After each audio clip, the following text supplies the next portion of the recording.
കൃഷിയെപ്പറ്റി പറയണമെന്ന് പലരും എന്നോട് ആവശ്യപ്പെട്ടിട്ടുണ്ട്. ഇന്ന് അതിൻ്റെ മണ്ണൊരുക്കുന്ന രീതി പറയാം. 20% മണ്ണ്, 20% ഉണങ്ങിപ്പൊടിഞ്ഞ ചാണകം, 50% കരിയില, ഉണങ്ങിപ്പൊടിഞ്ഞ കരിയില, ഒരു പിടി പച്ചക്കക്കപ്പൊടി, 1 സ്പൂൺ സ്യൂഡോമോണസം എല്ലാം കൂടി മിക്സ് ചെയ്യുന്നു.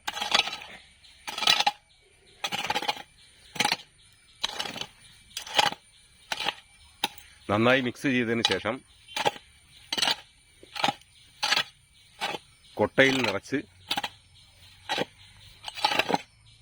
തക്കാളി തൈ നടാവുന്നതാണ്.